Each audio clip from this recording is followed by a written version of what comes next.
안녕하세요, 리스펙입니다. 이번 영상은 볼린저 밴드로 본 비트코인의 흐름, 비트코인의 가격에 대한 관점과 향후 움직임에 대한 예상을 제 나름대로 한번 분석해 보겠습니다. 저는 장기 투자자입니다. 예전 글과 영상에서도 많이 밝혔지만 볼린저 밴드라는 차트 분석 툴은 제가 국내에서 스윙 트레이딩을 해왔던 2008년부터 약 12년간 써오고 있고요. 지금은 스윙 트레이딩이나 중단기 투자적 관점에서의 접근은 거의 하는 게 없기 때문에 그런 관점으로 매매할 때 써온다는 개념보다는 전체적인 추세를 기준으로 살피는데 볼린저 밴드를 쓰고 있지만 오랜 기간 저의 매매 툴로도 볼린저 밴드는 사용되어 왔었습니다. 이전 영상 볼린저 밴드라는 나침판을 활용하자와 볼린저 밴드 활용법이라고 하는 두 개의 영상에서 미리 말씀드렸던 것처럼 볼린저 밴드에 대한 저의 애정은 남다릅니다. 관련 내용들은 위에 카드로 띄워놓을 테니까 혹시 안 보셨던 분들은 한번 봐주시면 이번 영상에 도움이 되실 겁니다. 그렇지만 저는 늘 얘기하지만 툴은 언제나 툴일 뿐입니다. 툴은 세상을 보는 하나의 기준을 제시할 뿐 가격은 아무도 예측할 수가 없어요. 그래서 플랜 B든 플랜 C든 플랜 할아버지든 누구든 가격 예측을 한다라고 하면 사기꾼입니다. 가격은 못 맞춥니다. 가격은 아무도 맞출 수 있는 게 아니고요. 그냥 예상만 해보는 거고 그 예상이라는 거를 남의 예상을 듣고 내 판단을 한다라기보단 자신이 무언가를 해야 될 때 기준을 잡아야 되잖아요. 그 자신이 액션을 취하기 전에 기준을 잡는 그 목적이 그냥 이런 차트 분석 그리고 툴을 활용하는 방법이다 정도로 이해하시면 가장 편해요. 그렇기 때문에 그냥 우리는 좋은 자산을 장기적으로 매집하고 지구력 있게 가장 확실하게 오랫동안 보유하면서 유지하는 것, 이것이 가장 높은 확률의 성공 투자라고 저는 생각하고 늘 강조드리고 있습니다. 이제 이 정도 얘기했으면은 앞으로 전개될 그 내용들에 쟤는 장기 투자자더니 왜 무슨 차트 분석이야? 이런 얘기 안 하시기를 바랍니다. 이 영상은 트레이딩 목적의 분석이 아니라는 걸 다시 한번 강조드리고요. 뒤쪽에서도 말씀드리겠지만 저는 올 하반기나 내년 상반기에 리밸런싱 해야 될 일이 있어요. 그 자산 간 리밸런싱을 해야 되고 그 리밸런싱의 핵심은 비트코인과 테슬라의 수량을 늘리는 게 목적이기 때문에 저한테는 이 분석이 굉장히 의미가 있고 필요한 작업이었습니다. 그냥 그렇게 봐주시면 될 것 같아요. 그래서 이번 영상에서 제가 비트코인 가격을 볼린저 밴드로 유심히 살펴본 이유가 있습니다. 뭐냐면 주로 제가 볼린저 밴드를 분석할 때는 200일 이평선, 200주 이평선 이런 것들을 중심으로 보는데요. 그런 기준으로 봤을 때 과연 어떻게 되는지 이것을 좀 살펴보려고 한 거고요. 과연 이런 기준으로 봤을 때도 볼린저 밴드가 맞아 떨어지는지 이걸 좀 살펴보고 싶었던 겁니다. 그리고 이렇게 살펴본 결과 볼린저 밴드에서 나타난 비트코인 가격에 몇 가지 특징들이 있었습니다. 그리고 나름 의미 있는 특징들이어서 이번 영상에서 크게 두 가지 특징들을 설명해 드리겠습니다. 먼저 첫 번째, 200일 이평선이 꺾이면 비트코인도 최소 5개월 이상 회복의 시간이 걸렸었습니다. 제가 예전 볼린저 밴드 영상에서도 언급했었지만 200일 장기 이평선이 꺾이잖아요? 그러면 마치 타이타닉 배가 빙하를 보고서 방향을 틀어도 이미 그 큰 배의 방향키를 전환시키는데 오랜 시간이 걸려서 결국 부딪히듯이 장기 이평선은 한번 크게 우하향되면 다시 돌리는데 오랜 시간이 걸립니다. 아무리 돌리려고 해도 이렇게 부딪혀가지고 난파되는 배를 막을 수는 없는 거예요. 한번 꺾인 장기 이평선은 쉽게 펴지지 않는다고 제가 계속 말씀드렸죠. 그래서 200일 이평선이 한번 크게 꺾이면 꽤 오랜 기간 주가는 좋지 않아요. 주식시장에서는 이게 거의 정설이었습니다. 그리고 저는 이 원칙을 거의 믿고 있었고요. 근데 이제 이게 비트코인 가격에도 동일하게 적용될까? 왜냐? 비트코인은 변동성이 크고 또 신생자산군이기 때문에 주식하고는 좀 더 다른 움직임을 보일 수도 있지 않을까? 라고 생각을 했던 거고요. 그래서 그런 관점에서 200일 이평선이 크게 꺾였던 구간들이 어디가 있었는지를 좀 찾아봤습니다. 그랬더니 한 4개의 구간이 나왔어요. 비트코인의 전체 역사 중에 200일 이평선이 크게 꺾였던 구간 총 4가지. 그 중에 첫 번째는 2014년 6월부터 2015년 8월 사이에 지금 이 노란색 박스로 표시한 이 14개월 동안의 장기 이평선, 200일 이평선의 우하향 구간입니다. 이 우하향 기간은 2012년 11월부터 시작됐던 첫 번째 반감기 이후에 급격하게 상승했다가 조정받은 그 장의 큰 폭의 변동폭이 있은 다음에 추가 상승에 대한 의지가 거의 끝났다라는 게 확인된 시점부터 이 장기 이평선이 꺾이면서 긴 하락 구간으로 들어갔고요. 2014년 6월부터 200일 이평선이 꺾였었습니다. 그리고 그 장기 하락이 확정된 다음에 쭉 내려가다가 다시 펴질 때까지는 2015년 8월까지 약 14개월 동안 긴 터널을 지나야 했었습니다.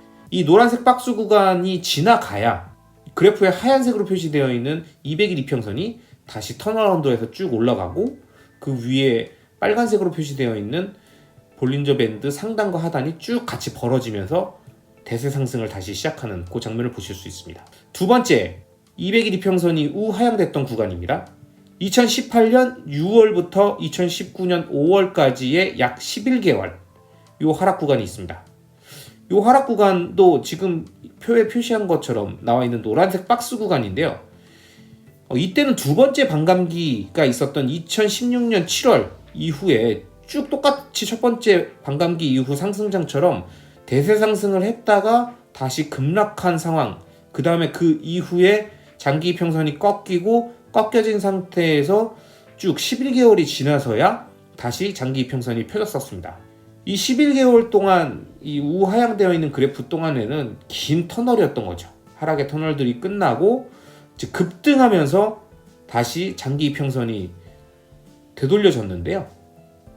이 되돌려진 장기 이평선의 상승 이후에 2019년 11월부터 2020년 4월까지 다시 장기 이평선이 200일 이평선이 우하향되는 구간이 요 지금 표시되어 있는 초록색 박스 구간입니다.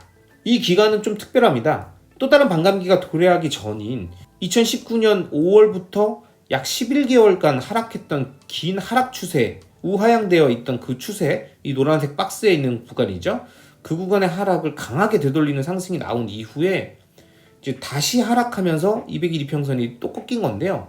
첫 번째 반감기 때는 쭉 하락한 이후에 굉장히 오랜 횡보들이 있고 그 다음에 다시 상승을 했다면 이번 두 번째 반감기 때는 하락하는 11개월 이후에 다시 강한 반등, 되돌림이 있었고 그 되돌림 이후에 또다시 급락이 있으면서 장기 이평선이 200일선이 우하향되는 기간이 초록색 박스처럼 나타났고 그 기간이 한 5개월 정도 이어졌다는 거죠. 그리고 이러한 기간들이 있은 다음에 본격적인 세 번째 반감기를 준비하는 상승장으로 이어져 가면서 점점 보시는 표처럼 그래프가 다시 펴지면서 우상향으로 변경되는 모습이 나옵니다.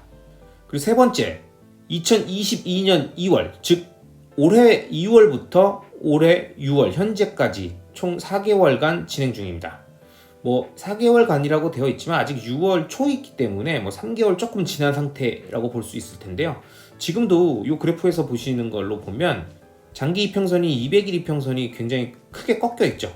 이번은 사실 세 번째 반감기였던 2020년 5월부터 똑같은 패턴으로 급등했던 비트코인이 이제 이전 반감기들과 동일한 패턴으로 크게 한번 하락했다가 다시 올라오는 그 패턴이 아니라 지금 보시는 것처럼 급등 급락을 두 번씩 반복했어요.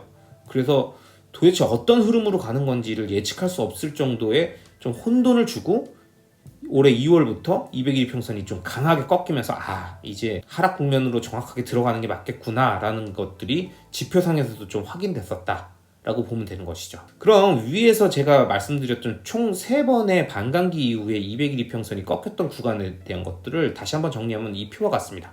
일단 구간명을 제가 첫 번째 반감기 상승 종료 시점 이후라고 보면 그거는 14개월 동안 우하향된 기간들이 있었고요. 두 번째는 11개월, 그 다음에 중간에 두 번째와 세 번째 중간에 있었던 되돌림 반등기는 5개월 만에 우하향 기간이 끝나서 돌려졌고, 현재는 세 번째 반감기 상승 종료 이후에 200일 이평선이 우하향된 상태에서 4개월째 진행 중. 4개월째니까 정확하게는 아까 말씀드린 것처럼 3개월 조금 넘은 시점 정도입니다. 사실 저는 이 반감기 효과가 이번에도 유효할지 안 할지 저는 그건 잘 모릅니다. 즉 반감기가 매번 동일한 방법대로 나왔기 때문에 역사는 달라지지 않는다, 이번은 다르다라고 얘기하는 말은 다르지 않다라고 하면서 또 똑같이 긴 하락 구간이 이어질지, 아니다, 수요가 증가한 것만큼 짧은 하락 이후에 다시 상승한다 일지, 이건 뭐 제가 알 수 있는 영역이 아니에요. 그리고 이런 거를 감히 예측하려고 해봤자 사실 아무 의미가 없습니다.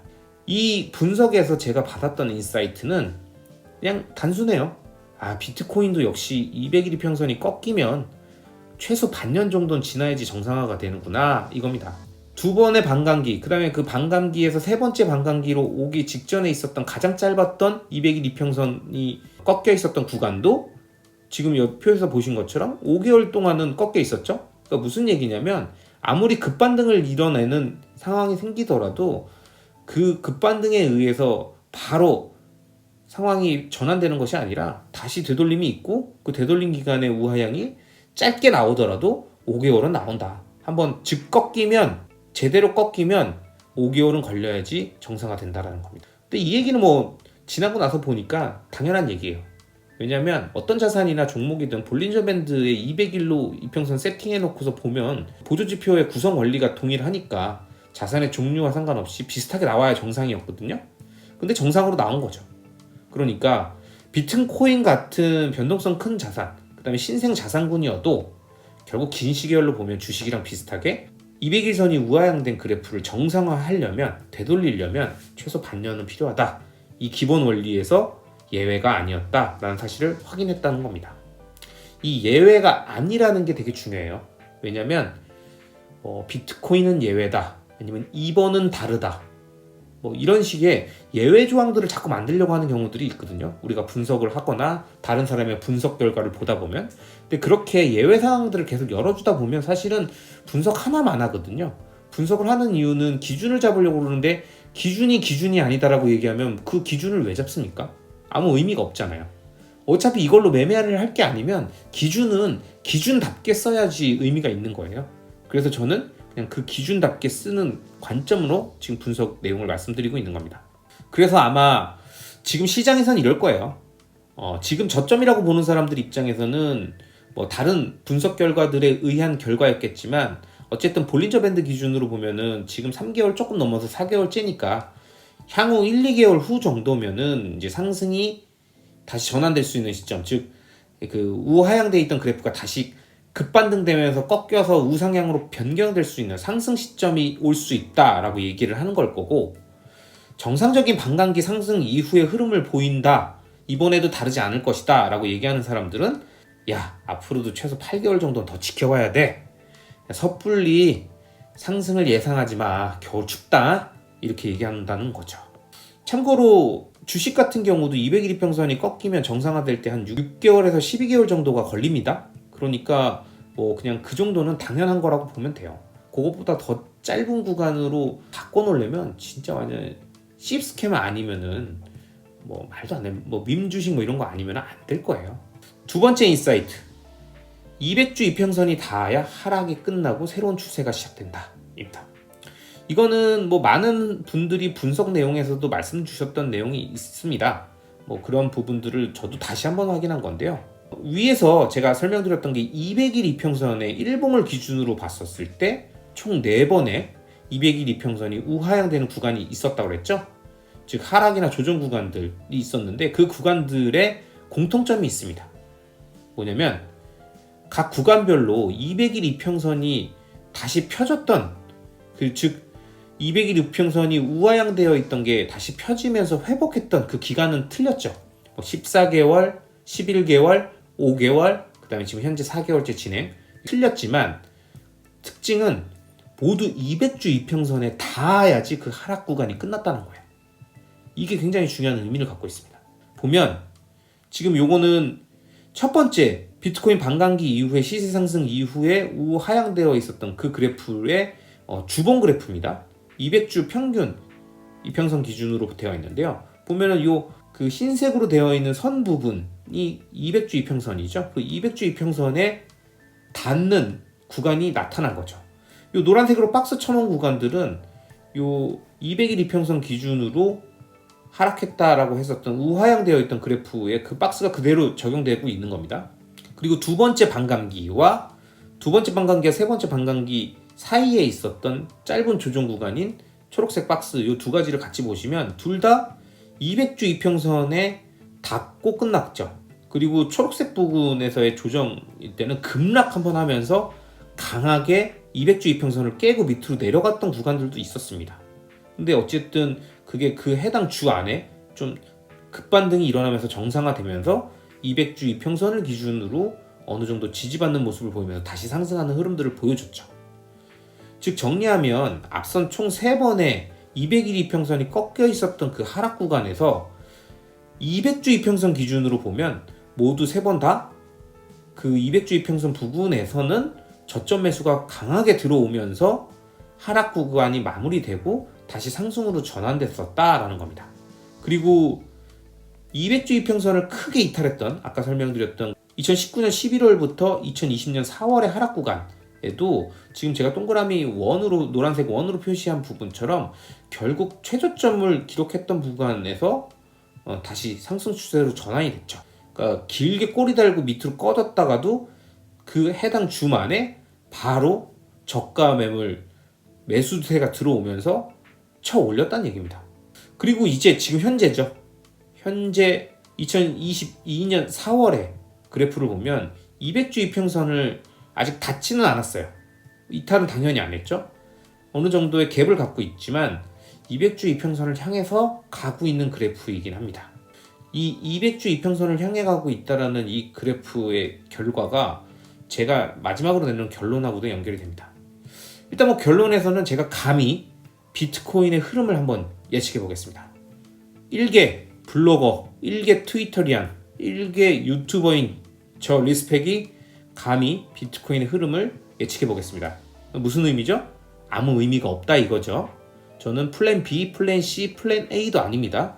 플랜 C나 B나 뭐 다 못 맞추는 건 똑같지만 저도 그냥 그 사람들이랑 같은 개념이다. 그냥 한 사람이다. 분석 한번 해보고 싶어서 한 애구나. 그냥 이렇게만 봐주시면 됩니다. 그럼 제 분석 결과입니다. 정상적인 볼린저 밴드의 흐름, 그러니까 주식이든 다른 곡물이든 환율이든 금이든 이런 볼린저 밴드를 이용해서 분석하는 모든 가격을 갖고 있는 금융자산들의 흐름 범위 안에서 비트코인도 움직이는 것 같다가 첫 번째 결론이었기 때문에 그 결론을 가정하고 감히 비트코인 하락장의 가격과 종료 시점을 예측해 본다면 저는 약 3만에서 3만 500불 정도 수준대가 볼린저 밴드에 우하향되어 있는 그래프가 다시 펴지는 시점쯤의 가격이라고 생각합니다. 그리고 종료 시점은 2023년 3월 중순 정도로 예상해 봅니다. 어떻게 이런 구체적인 결과가 나왔냐? 그냥 간단합니다. 그냥 지금 현재의 추세 그래프에서 제가 이 추세대로 간다면 쭉 하고 이렇게 노란색으로 화살표를 그려서 200일 이평선의 흐름 변화, 200주 이평선의 흐름 변화를 그려놓은 거죠. 그리고 지금 현재가 갭을 갖고 있는 상태에서의 주가가 옆으로 쭉 횡보하면서 눈치 보기 장이 계속 일어난다. 뭐 때론 급락도 있었지만 다시 급등하고 급락도 있었지만 급등하고 이런 식으로 200주 이평선을 깨고 내려가는 순간들도 있겠지만 어찌됐든 그렇게 될 경우에 200주 이평선인 노란색 제가 연장시켜 놓은 화살표와 빨간색으로 표시해 놓은 주가의 횡보가 만나는 시점쯤 그때의 가격이 얼마냐? 보면 3534불 그리고 시기는 2023년 3월 20일 정도다 이렇게 잡은 겁니다. 참 의미 없어요. 하지만 저는 굉장히 큰 의미를 여기서 느낄 수 있었습니다. 2023년 3월이면 일단 현재가 2022년 6월이니까 9개월 후죠. 그리고 앞서 말씀드렸던 것처럼 200일 이평선이 우하향된 이후에 개념으로 봤을 때는 현재 4개월이 지난 시점이니까 앞으로도 9개월이 더 가면 총 13개월이 지나는 거잖아요. 200일 이평선이 우하향된 다음에 총 13개월 후에 이 하락 구간이 끝나고 다시 상승으로 전환될 것 같다라는 요 얘기죠. 그러면은 앞서 봤었던 반감기 이후에 상승 종료한 다음에 다시 회복되는 시점이었던 첫 번째 반감기의 14개월, 두 번째 반감기의 11개월이랑 비슷한 흐름으로 갈 수 있겠구나라는 예상입니다. 그러니까 저는 급반등이 일어날지 않을지는 모르지만 급반등이 일어났더라도 다시 내려오고 다시 내려왔다가 또 볼린저 밴드의 200주 이평선에 닿는 구간 정도가 진행됐다가 결국에는 그런 저런 일들이 다 진행된 다음에 상승할 때쯤 본격적으로 추세가 완벽하게 전환됐구나 라고 이야기할 때쯤이 2023년 3월, 그리고 가격은 뭐 약간 3만에서 3만 500불 정도 수준이지 않을까로 예상해 본다는 겁니다. 물론 이건 어디까지나 저의 그냥 예측이고 한 명의 투자자, 일개 투자자의 예측이니까 큰 의미를 두지 마십시오. 하지만 제가 계속 의미가 있다라고 말씀드렸던 거는 저는 이 결과를 바탕으로 제 자산 간의 리밸런싱을 해야 돼서 그래요. 제가 리밸런싱에 활용하려고 하는 총 3가지의 의미 있는 최종 결과, 그 내용을 말씀드리면서 마무리하겠습니다. 일단 첫 번째, 보니까 3만 불 밑에 있는 가격대에서 사는 거는 무조건 매력적인 것 같다라는 겁니다. 무슨 얘기냐? 지금 보시는 이 그래프처럼 어찌됐던 이 노란색과 만나기 위해서 가는 과정에서 노란색에 있는 200주평선을 깨고 밑으로 내려갔다가 올라왔다 할 수도 있겠지만, 만나는 시점쯤, 즉 수렴되는 시점쯤의 가격은 3만 불 정도라고 하면 3만 불 밑에서 사는 거는 나름 굉장히 좋은 가격대에 매집을 하는 좋은 시점이었겠구나 라고 예상이 된다는 겁니다. 두 번째, 저는 부동산 한 채를 매도할 계획을 갖고 있습니다.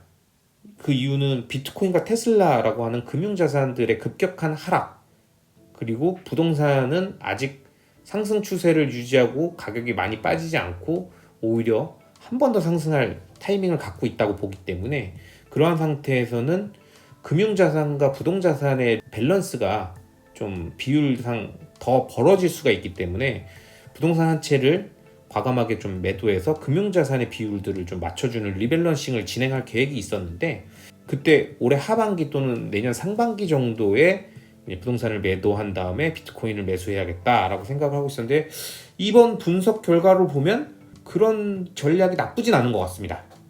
그런데 단 제가 명심해야 될 부분은, 현재 그래프로 보면은 2023년 3월이 마지막 저점 구간일 것 같으니, 리밸런싱을 진행할 경우에 비트코인 추매에 분할 추매를 진행하더라도 절대 내년 1분기를 넘기면 안 되겠다.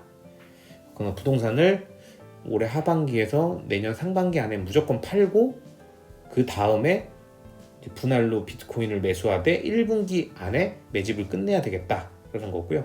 뭐 만약에 올해 하반기에 매도를 하게 되면 하반기부터 한 4, 5개월, 아니면 길게는 그 정도가 될 거고, 짧게는 한 3개월 정도 꾸준하게 분산으로 계속 매집하는 구간들을 가져갈 수도 있을 것 같습니다. 어쨌든 이건 저한테 굉장히 큰 인사이트가 있는 부분이었고요. 마지막 세 번째, 만약에 두 번째 반감기 이후에 상승과 하락을 반복하고 그 이후에 우하향되어 있었던 그 그래프, 지금 보시는 표에 노란색으로 표시되어 있었던 이 구간에서의 하락, 그 이후에 더 길게 하락하지 않고 급반등이 오면서 상승을 하는 구간이 나왔었는데, 그 상승 구간이 나오더라도 포모하지 말고 기다리면 다시 초록색과 같은 하락 구간이 한 번 더 나오더라. 그러니까 만약에 2023년 3월까지 길게 하락하는 구간이 아니라 다시 급반등하는 강한 상승이 나오는 구간이 나오더라도 결국에는 그 상승 이후에 다시 하락하면서 또 한 번의 기회를 줄 것이니, 상승한다고 급히 따라가지 말고 리밸런싱 할 때 그 제가 앞서 분석했던 첫 번째와 두 번째 분석 결과와 마찬가지로 볼린저 밴드의 흐름에 맞춰가지고 계획대로 리밸런싱을 진행하면 된다라는 겁니다. 예를 들면 이거죠. 분명히 저는 3만 불 아래 가격은 매력적이다. 그렇고 내년 1월 전에 부동산 매도한 다음에 그 자금들을 옮겨야겠다라고 생각해서 천천히 생각을 하고 있었는데, 갑자기 올해 이번 달이 4개월째니까 다음 달부터 하락을 마치고 7월부터 급반등이 나오기 시작한다 라고 하면 제 마음이 급해지지 않겠습니까? 그럼 부랴부랴 아파트를 어떻게든 빨리빨리 매도하려고 그냥 급매로 내놓고 매도한 다음에 그 상승장에 달라붙어 가지고 매수를 해야겠다, 이렇게 생각할 필요는 없을 것 같아요. 왜냐면 그 중간중간에 다음 반감기로 넘어가기 전 단계에서의 상승이 나오더라도 다시 우하향되는 그래프를 그려주는 구간들이 꼭 나올 수 있을 거니, 리밸런싱에 대한 부분에서는 그냥 원래 내가 생각했던 페이스를 맞춰서 움직이는 게 낫겠다라는 결론들이 좀 있었습니다. 그래서 저는 이렇게 생각합니다. 볼린저 밴드를 갖고 분석을 하는 게 무슨 의미가 있을까? 그리고 기술적 지표에 대한 분석이 무엇이 있을까에 대한 부분에서는 그걸 갖고 트레이딩으로 접근하려고 하는 거는 좀 너무나도 전문적인 영역이고, 볼린저 밴드 하나만 갖고 분석하는 거는 되게 어리석은 일이고요. 그렇게 트레이딩의 영역으로 간다고 하면 그건 제가 잘 모르는 영역이기 때문에 그 부분에 대한 말씀은 드릴 수 없고, 단 제가 볼린저 밴드를 접근하고 보는 이유는 저는 부동산, 테슬라, 비트코인이라고 하는 총 3가지의 큰 축의 자산들을 갖고, 더 넓게는 부동자산과 금융자산이라고 하는 2개의 양대 축을 갖고 있기 때문에 이러한 자산들 간에 많이 빠진 가격의 자산군을 저점에 매수하고 좀 올라있는 자산들을 팔아서 옮겨주고, 자산 간 금액의 이동이 자연스럽게 일어날 수 있는 그 상황들에서 어느 시점이 가장 적절한 타이밍일까를 판단하는 기준으로는 볼린저 밴드가 주는 장기적인 추세나 아니면 예상 가능한 흐름들에 대한 부분들을 참고할 수 있다는 거죠. 이렇게 리밸런싱의 기준 시점을 잡을 때 볼린저 밴드가 주는 힌트들을 저는 제 리밸런싱 과정에 좀 반영한다 라고 봐주시면 될 것 같습니다. 그래서 이 결과가 맞을지 틀릴지 모릅니다. 하지만 저는 분석된 결과에 맞춰서 리밸런싱을 진행할 겁니다. 제가 실질적으로 리밸런싱을 진행하는 그 단계들마다 해당 영상들을 찍을 거고 블로그에 글을 쓸 거니까 뭐 그러한 상황들, 제 포트폴리오의 변화들이 있는 시점에 또 계속 공유 드리는 걸로 하면서 이번 비트코인 볼린저 밴드를 통한 분석 내용은 여기서 마치도록 하겠습니다. 저는 이 결과를 바탕으로 하반기와 내년 1분기를 준비할 예정이고요. 여러분들도 각자의 분석 결과에 맞춰서 이런 하락기 때 어떤 자산들을 모으고 매집하고 리밸런싱 할 건지를 잘 생각해 보시면 좋을 것 같습니다. 이번 영상은 여기까지입니다. 영상이 마음에 드셨다면 구독과 좋아요, 알람 설정 부탁드리겠습니다. 감사합니다.